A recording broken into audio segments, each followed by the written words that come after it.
কালুৰ পোৱালিকেইটাক মই কি খুৱাওঁ আহকচোন চাওঁ।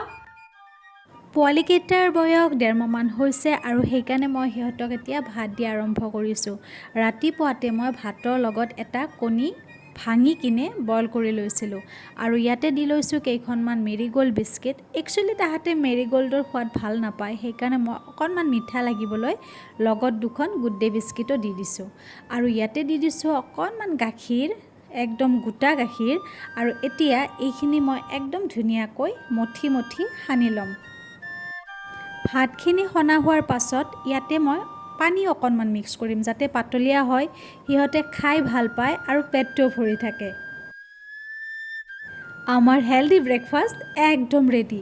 আহকচোন আপোনালোকে মোৰ লগত সিহঁতক খাবলৈ দিওঁ, কিমান যে ভাল পাব।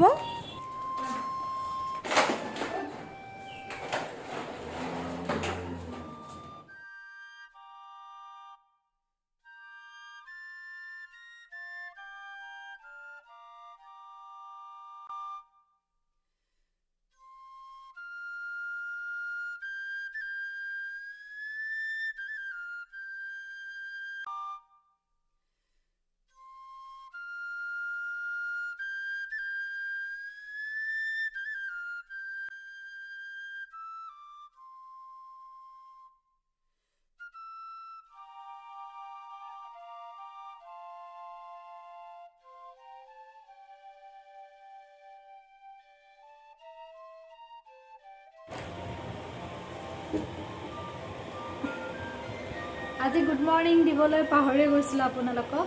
Good morning. তো ৰাতিপুৱাৰ এনেকৈ ৰুটিনটো মোৰ কমপ্লিট হ'ল। গতিবিলাক দেখুৱালোঁ আপোনালোকক।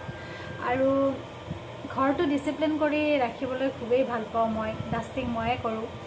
আৰু ইয়াতে ব্ৰেকফাষ্ট কৰি অকণ বহিছোঁ। এতিয়া সময় হৈছে 10:30 আৰু মই এতিয়া গা ধুম। তেওঁলোকে হয়তো ভাবিছে কি মই ইমান লেতেৰি নেকি যে ব্ৰেকফাষ্ট কৰোঁ গা নোধোৱাকৈ। মানে কি হয়, ইহঁতকেইটা নাই, মানে কি হয় চব লেতেৰা কামবিলাক কৰি, কাৰণ কুকুৰবিলাক চাফা কৰিবলৈ থাকে। আৰু এতিয়া নতুনকৈ কালু যে মই যে ক'লোঁ কি খুৱাওঁ মই, কালুৰ বেবী হৈছে, গতিকে বেবীকেইটাকো 2 টাইমছ 3 টাইমছ খাবলৈ দিব লাগে। তো উল্টা পুল্টা কাম কিছুমান হৈ যায় মোৰ। ভাল পোৱা কাম বাৰু, মই ভাল পাওঁ যিহেতু মই এনিমেল লাভাৰ হয়। গতিকে এইবিলাক কাম আৰু কাম বুলি নেভাবোঁ, আদত হৈ গৈছে। তো চববিলাক লেতেৰা কাম কৰিয়ে মই গাটো ধুওঁ। তো এতিয়া মই গা ধুম, গা ধুই পাৰ্লাৰত কাম আছে, দেন ভিডিঅ' এডিটিং আছে, কিবা অকণ পঢ়িবও আছে, কিবা 2খনমান কিতাপ ষ্টাৰ্ট দিছোঁ।